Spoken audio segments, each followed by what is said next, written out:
Hello everyone, welcome back to my channel और मैं हूं निधि।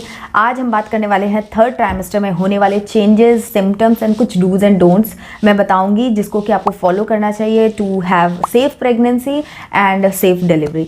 सो ये सारी चीज़ें हम आज के वीडियो में डिस्कस करेंगे। तो अगर आपका थर्ड ट्राइमेस्टर आ रहा है या फिर आप अपने सेकेंड ट्राइमेस्टर के एंड पे हैं तो ये वीडियो आपके लिए बहुत ही यूजफुल होने वाला है।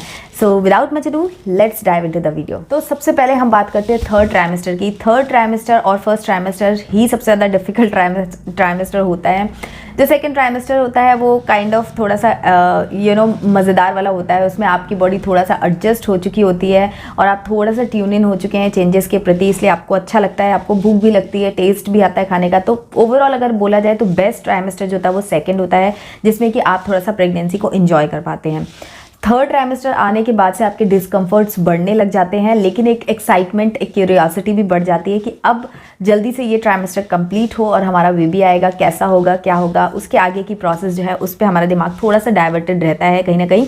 सो यस, ये कंपैरेटिवली फर्स्ट ट्राइमेस्टर से इजी रहता है।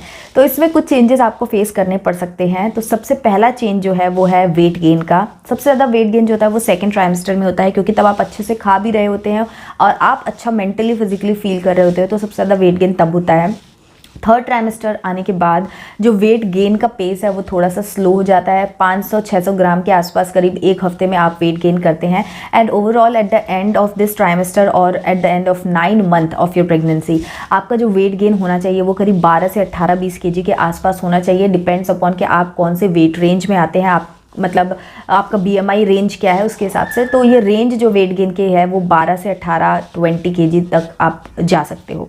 सो इस तरीके से आपका वेट गेन ओवरऑल होना चाहिए। बट थर्ड ट्राइमेस्टर में आपको जो मैंने बताया 500-600 ग्राम पर वीक आपका वेट गेन होता है। सो ये पेस जो है वो स्लो हो जाता है।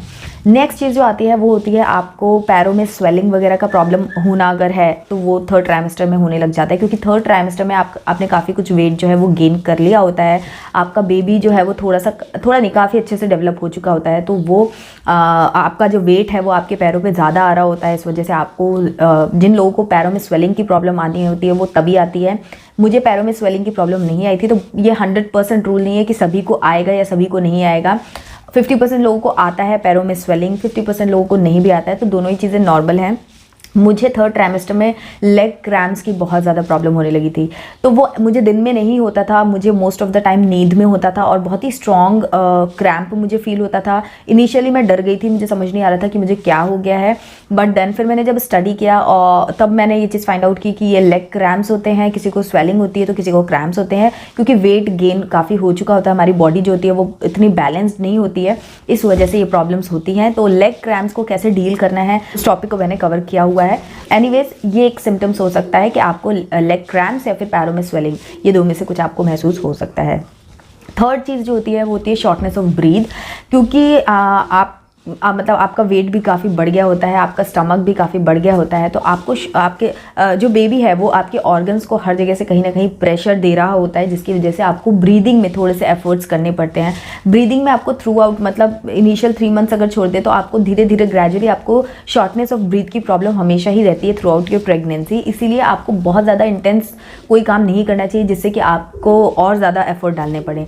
तो ये एक प्रॉब्लम रहता है थर्ड ट्राइमेस्टर में, कुछ ज़्यादा ही आपको ये चीज़ फील हो सकती है, क्योंकि आपका वेट गेन हो चुका रहता है। आपको गर्मी बहुत लग सकती है, आपको हाफने की प्रॉब्लम जो बोलते हैं ना, ये वाली मतलब वो शॉर्टनेस ऑफ ब्रीथ आपको हो सकती है और आपको बहुत ज़्यादा रेस्ट करने की ज़रूरत होती है थर्ड ट्राइमेस्टर में इसी कारणों से। उसके अलावा आपको आपकी बॉडी का जो वेट है उसको वो इम्बैलेंस होने लगता है थर्ड ट्राइमेस्टर में। आप एकदम से चल रहे होते हैं और एकदम से आप लड़खड़ा सकते हैं। तो ये सब चीज़ें होती हैं, जब आपके साथ होंगी तभी आप ये चीज़ अंडरस्टैंड कर पाएंगे। ऐसे समझ में नहीं आती, सुनने में बड़ा अजीब लगता है, लेकिन ऐसा होता है। मेरे साथ तो कई बार हुआ था कि घर में ही जस्ट हम ऐसे ही चल रहे हैं और एकदम से पैर जो है वो लड़खड़ा गए और हम लोग टिल्ट हो गए। तो आपको बहुत ही केयरफुल रहना होता है अपने थर्ड ट्राइमेस्टर में कि कहीं भी अगर आप डिसबैलेंस हो रहे हैं, इम्बैलेंस हो रहे हैं, तो आप अपना ख्याल रख सकें। तो इसीलिए जितना हो सके बाहर जाना और भीड़ में जाना वो आप अवॉइड करें तो बहुत ही अच्छा रहता है, क्योंकि क्यों फालतू में रिस्क लेना। तो अकेले में आप अपने घर में हैं तो थोड़ा बहुत इम्बैलेंस हुआ तो आपने अपने आप को मैनेज कर लिया, तो वो वाली चीज़ें रहती है। इसलिए इसमें फुटवेयर का, अपने कपड़ों का, ये चीज़ों का आप ज़रूर ध्यान रखिए कि आपके ऐसी कोई चीज़ ना पहने जिससे कि आपका इम्बैलेंस जो है वो ट्रिगर हो। नेक्स्ट चीज़ होती है वेजाइनल डिस्चार्ज आपको होने लग जाता है थर्ड ट्राइमेस्टर में। जस्ट बिकॉज कि अब धीरे धीरे आपका विजाइना जो है वो वहाँ से ओपन होगा, आपकी डिलीवरी होगी, तो आपकी बॉडी प्रिपेयर हो रही होती है डिलीवरी के लिए, इसलिए आपको विजाइनल डिस्चार्ज भी मतलब बढ़ जाता है, होने लगता है। आप उस पर भी नोटिस कर सकते हैं, ऑब्जर्व कर सकते हैं कि कहीं कुछ एक्स्ट्रा ज़्यादा नहीं हो रहा हो, जैसे कि अगर आप ऐसा कुछ हो रहा हो तो आप डॉक्टर से नोटिस में ला सकें। एंड आप अपना इंटीमेट एरिया को क्लीन रखने का, हाइजीन मेंटेन करने पे बहुत ज़्यादा फोकस कीजिए, क्योंकि जैसे कि मैंने बताया कि विजाइनल डिस्चार्ज आपको होगा तो वहाँ पर आपको कोई इन्फेक्शन या इस तरीके की प्रॉब्लम थर्ड ट्राइमेस्टर में नहीं होनी चाहिए। इसलिए आप अपने हाइजीन का ख्याल रखिए, उस एरिया को ड्राई रखिए, क्लीन रखिए। तो ये सब चीज़ों पे आप थोड़ा सा काम कीजिए।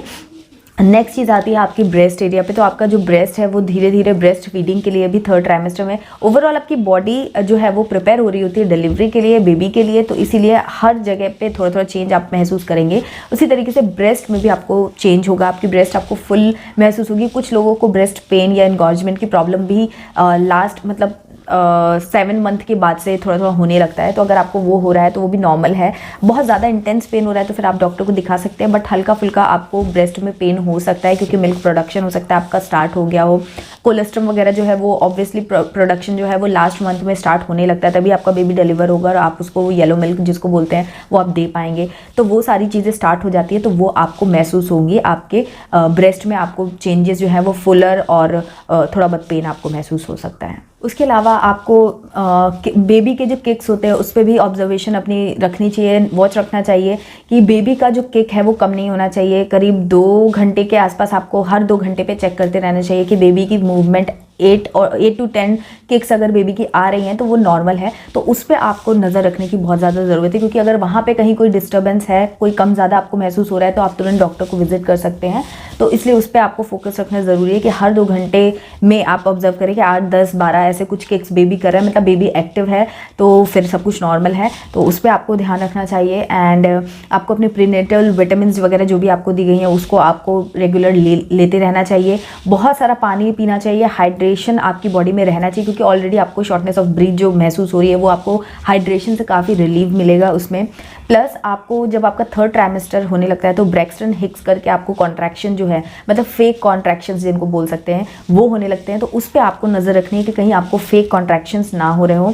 फेक कॉन्ट्रैक्शंस यानी कि ब्रैक्सटन हिक्स जो है जिसको बोलते हैं वो होता है तो आपको क्या होता है, एकदम से कॉन्ट्रैक्शन मतलब बहुत ज़्यादा पेन सा महसूस होगा, ऐसा लगेगा अंदर से कोई नसें खिंच रही हैं, बहुत ज़्यादा कॉन्ट्रैक्शन महसूस होगा, बट ग्रेजुअली वो जो पेन है वो कम होने लगेगा। लेकिन अगर आपका डिलीवरी वाला पेन है, जैसे कि मतलब कॉन्ट्रैक्शन बोलते हैं जो डिलीवरी लेबर पेन के टाइम पे होता है, तो वो इंटेंस होता जाता है, पेन बढ़ता जाता है, कम नहीं होता है। तो ये डिफरेंस होता है। तो उस पर भी आपको ऑब्जर्व मतलब आपको अलर्ट बहुत रहना है, इन सब चीज़ों पे देखते रहना है कि कहीं ऐसा तो नहीं आपका लेबर पेन स्टार्ट हो गया है, या ऐसा ना हो कि आपको लेबर पेन स्टार्ट हुआ नहीं है बट आप कंफ्यूज हो के लेबर पेन आप समझने लग गए और आप थोड़े से परेशान होने से लग गए। तो वो आपको ऑब्जर्व करके रखना है कि आपको ऐसा ना हो रहा हो। जब भी आपको कॉन्ट्रैक्शन वगैरह फील अगर हो रहा है तो आप थोड़ा सा ऑब्जर्व रखिए कि अगर पेन हल्का लाइट हो रहा है, मतलब धीरे धीरे कम हो रहा है, तो आप पानी पीजिए, गर्म पानी, गुनगुना पानी वगैरह आप ले सकते हैं, ग्रीन टी वगैरह ले सकते हैं, वार्म बाथ ले सकते हैं। तो इन सब चीज़ों से क्या होगा कि आपको जो भी बॉडी में डिस्कम्फर्ट, पेन या थकावट जैसा महसूस अगर आपको हो रहा है तो वो सब चीज़ों में आपको रिलैक्स मिलेगा। तो ये चीज़ें आप कीजिए। बहुत सारा आप रेस्ट लीजिए, बहुत सारा आप रेस्ट लीजिए, जिससे कि आपकी बॉडी थोड़ी रिलैक्स रहेगी और आपको जो प्रेगनेंसी सिम्टम्स नॉर्मली होते हैं वो आपको नहीं फेस करने पड़ेंगे। तो इसलिए रेस्ट करना बहुत ज़रूरी है और जितना हो सके अपने लेफ्ट करवट पे ले। एक्चुअली क्या होता है, उस टाइम पर आपको बॉडी शेप बहुत ही डिफरेंट हो जाता है थर्ड ट्राइमेस्टर में आकर के, तो आपको नींद भी नहीं आती है, बहुत डिस्कम्फर्टेबल फील होता है। बट क्या कर सकते हैं, ये 3 महीने के बाद फिर सब कुछ नॉर्मल होने लग जाएगा। इसी बिलीव के साथ में थोड़ा सा रेस्ट कीजिए, रिलैक्स कीजिए, थोड़ा सा मेडिटेशन कीजिए, पॉजिटिव रहिए। तो वही आपके ऑप्शन में है, आपके हाथ में है, तो आप वो कर सकते हैं। नेक्स्ट चीज़ ये है कि जैसा कि मैंने पहले भी बताया कि बहुत ही ज़्यादा क्राउडेड एरिया में या ट्रैवलिंग मतलब बाई एयर अगर आप ट्रैवलिंग करने का सोच रहे हैं तो डॉक्टर से एक बार कंसल्ट कर सकते हैं। बट मेरे हिसाब से थर्ड ट्राइमेस्टर में ट्रैवलिंग करना बाई एयर, स्पेशली जब आपके स्टमक में थोड़े थोड़े नॉर्मल अफेक्ट करता है जब हम हाइट पे जाते हैं, तो वो चीज़ें आप अवॉइड करें।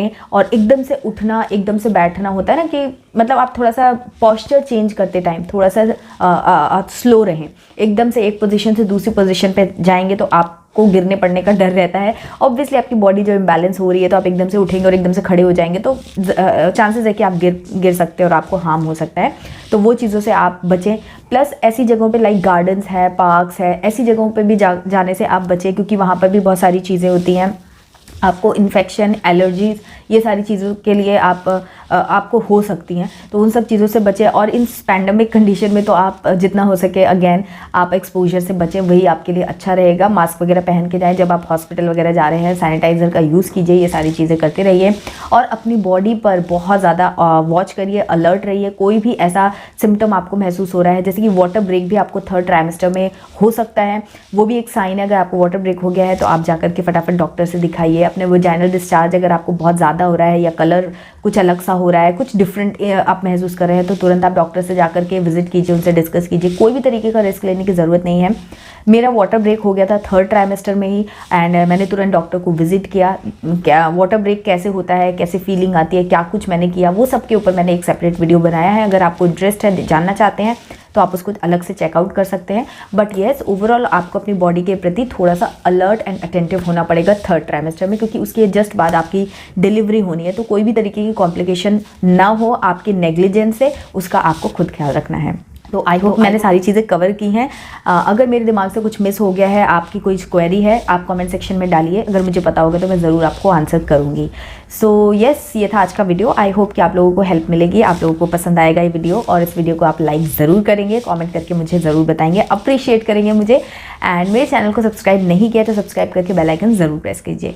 और इंस्टाग्राम पे मुझे फॉलो करना बिल्कुल मत भूलिए, वहाँ पर भी मैं सारी अपडेट्स इस तरीके की देती रहती हूँ। तो चलिए मिलती हूँ आपसे एक नए यूज़फुल वीडियो के साथ। तब तक के लिए bye bye and take care.